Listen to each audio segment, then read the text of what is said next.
I woke to my friend, Tom, climbing through my window.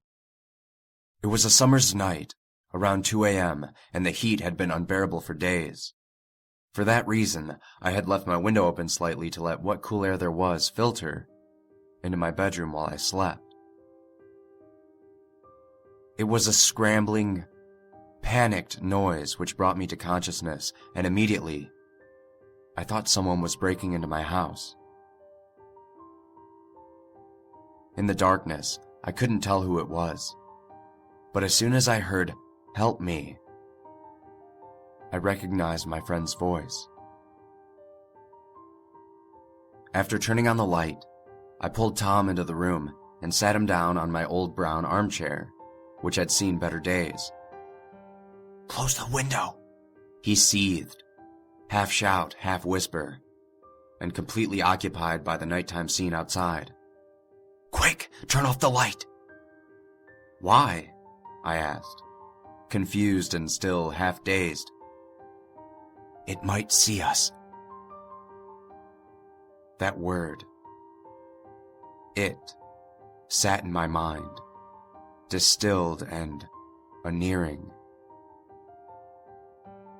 I would have laughed if Tom hadn't had such an unsettling look on his face.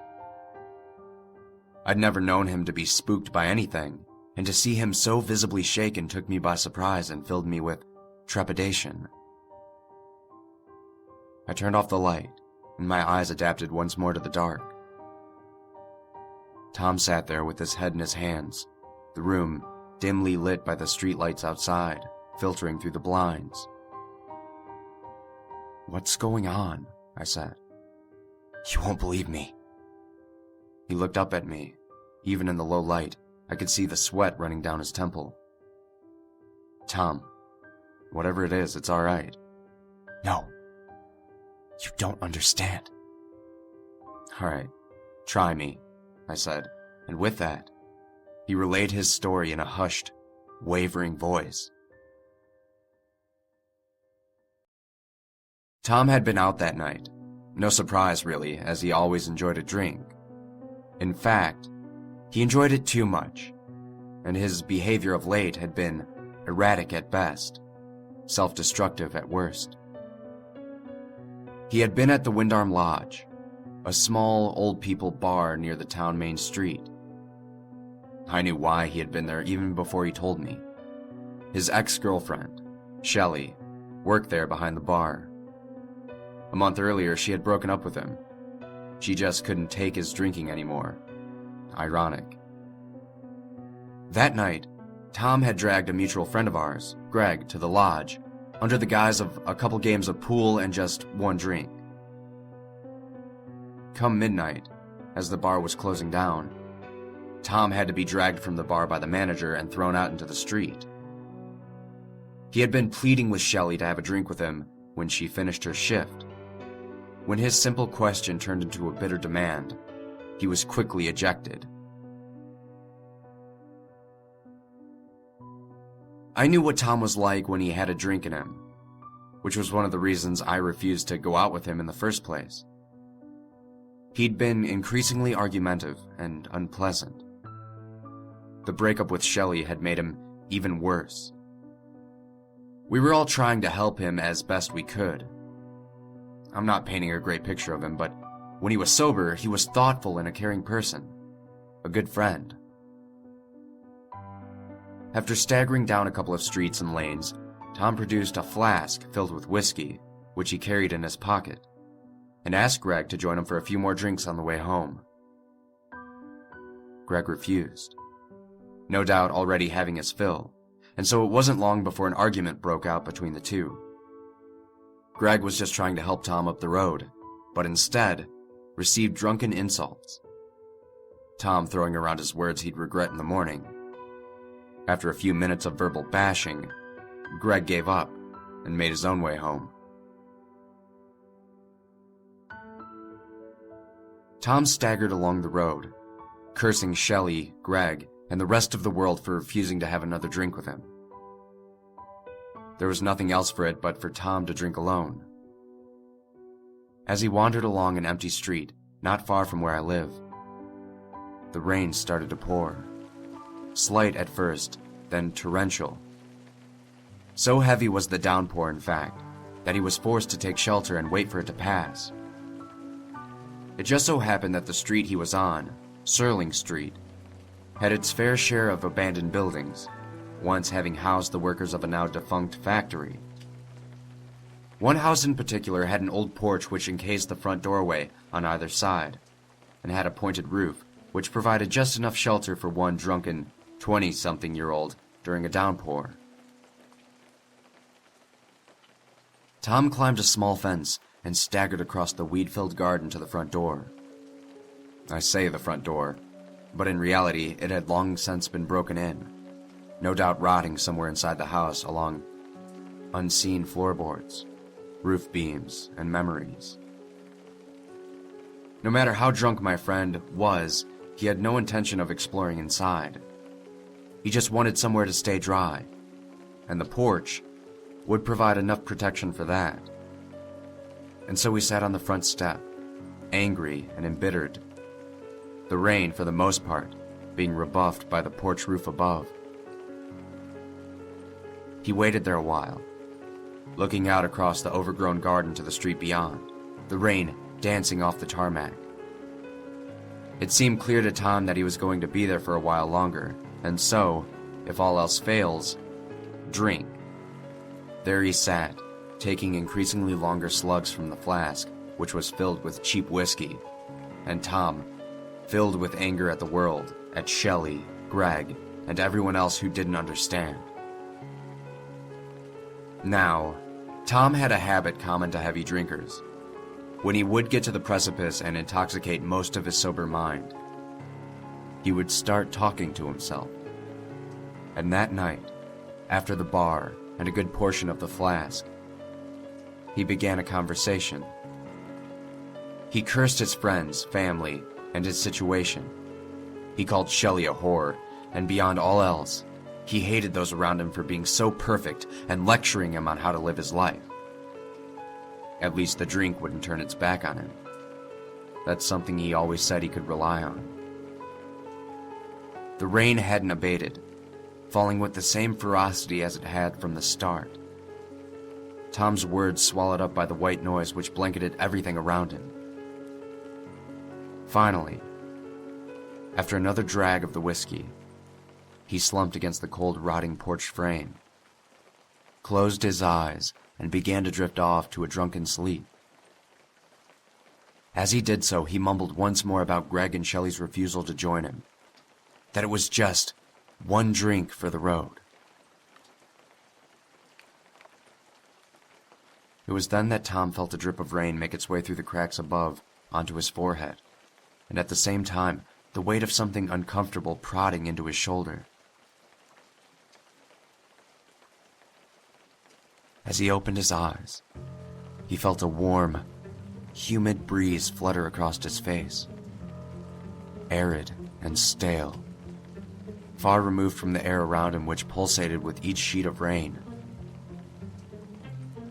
"I'll drink with you," a graveled voice breathed into Tom's ear.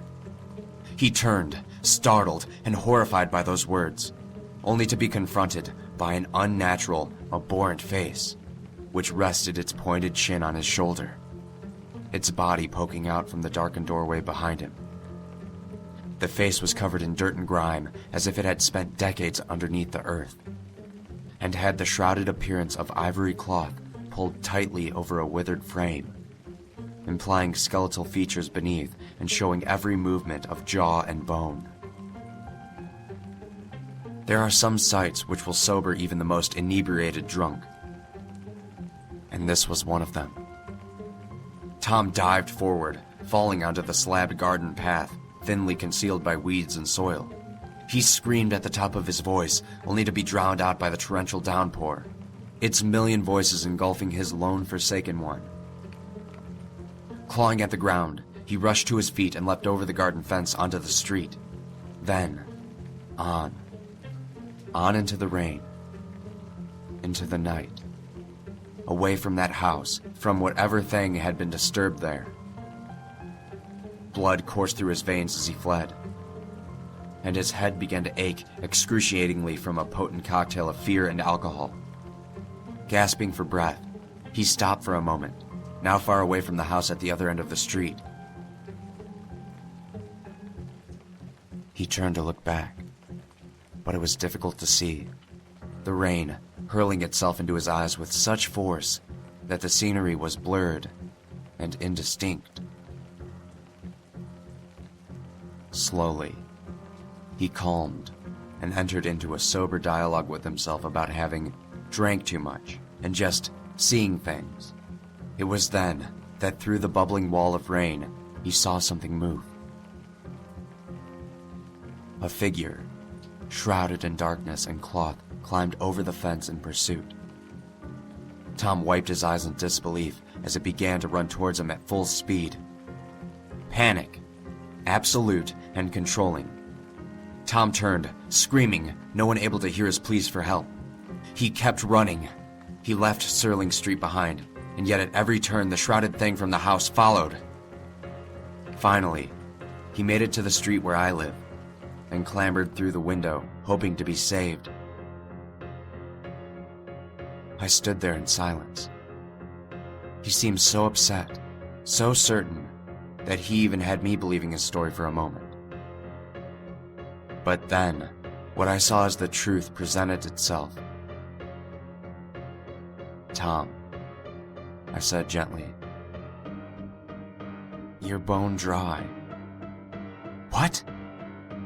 "No, He stopped as he ran his hands over his clothes and then his hair. There hadn't been a drop of rain in weeks, and tonight has just been as still as the others. "But—" He hesitated for a moment, shaking his head and rubbing his mouth with his hand. "No, I'm telling you, this happened.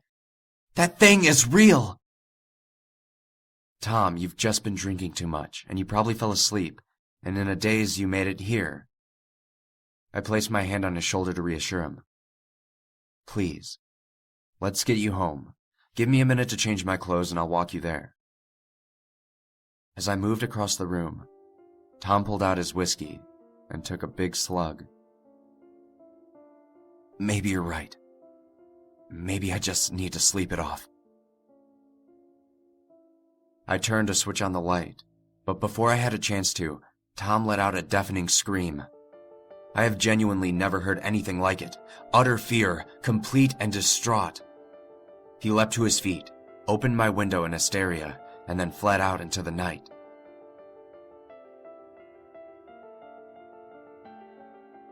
Two months passed. Myself, Greg, Shelley, and our other friends who cared about Tom have been unable to contact him. Indeed, the only reason I knew he was alive and not drowned in a river somewhere was because his brother assured me that he had spoken to him. Finally, one day, Tom appeared at my front door, looking in as good a shape as I had seen him in a long time.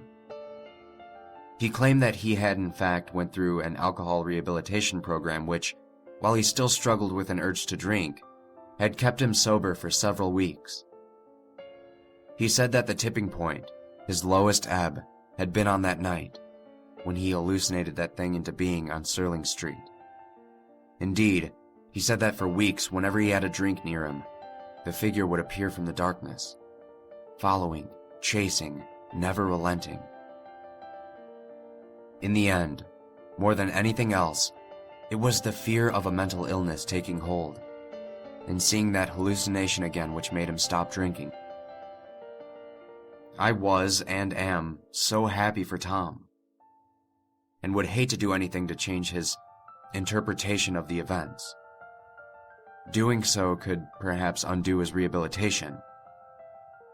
I'm sure he's right, about the whole thing, that is, being a hallucination. That seems like the reasonable and obvious conclusion to have. But I often lie in bed awake by an uneasy memory, unsure whether to trust my own senses. For when Tom jumped out of the window into the night, I saw something follow after him from the dark corner of my room.